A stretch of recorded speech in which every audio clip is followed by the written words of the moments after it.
नमस्कार मित्रांनो, स्वागत आहे तुमचं आपल्या एका नव्या व्हिडिओमध्ये. तर आपण आजच्या व्हिडिओमध्ये पावसासंदर्भातील माहिती घेणार आहोत.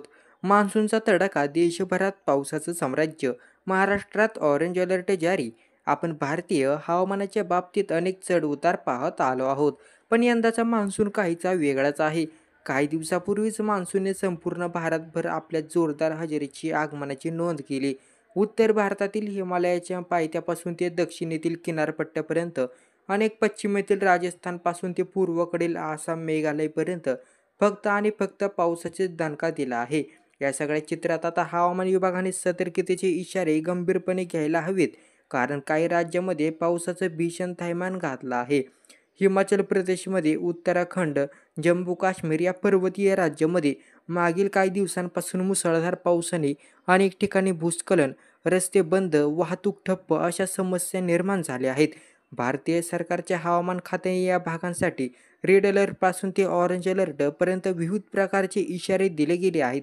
विशेषतः 8 ते 13 जुलै या कालावधीत राजस्थान, पंजाब, हरियाणा, पश्चिम उत्तर प्रदेश या राज्यांमध्ये देखील पावसाचा जोर टिकून राहणार असल्याचं चित्र आहे. त्यामुळे येथील नागरिकांनी सावध राहण्याचं आवाहन करण्यात आलं आहे. महाराष्ट्रात यावर्षी मान्सून फारच उशिरा आणि हळूहळू सक्रिय झाला असला तरी आता त्याचा जोर वाढू लागला आहे. हवामान खात्याने नुकताच एक ताजा अपडेट दिला आहे की कोकण, घाटमाता आणि विदर्भातील अनेक भागांमध्ये पावसाचा जोर प्रचंड वाढणार आहे. या पार्श्वभूमीवर या विभागांना ऑरेंज अलर्ट जारी करण्यात आला.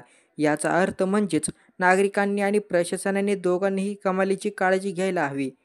विदर्भातील वाशिम, अमरावती, यवतमाळ, नागपूर, भंडारा, गोंदिया, चंद्रपूर आणि गडचिरोली या जिल्ह्यांमध्ये पावसाचा जोर अधिक असणार आहे, असा अंदाज हवामान खात्याने दिला.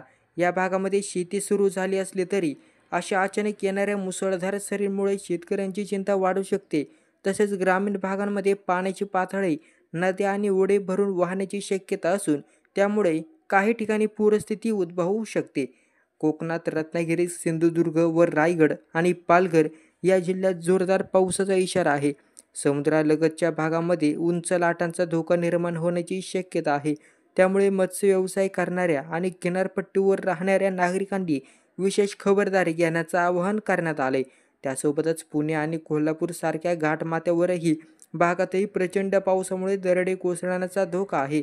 ट्रेकिंगसाठी घाटात जाणाऱ्यांनी सुद्धा या काळात प्रवास टाळावा, असं सांगण्यात आलेलं आहे. आता लाईक करा, सबस्क्राईब करा आणि या व्हिडिओला आपल्या मित्रमैत्रिणींना शेअर करायला विसरू नका. बेल आयकॉन दाबा, म्हणजेच अशा अपडेट्स तुम्हाला वेळेत मिळत राहतील. धन्यवाद.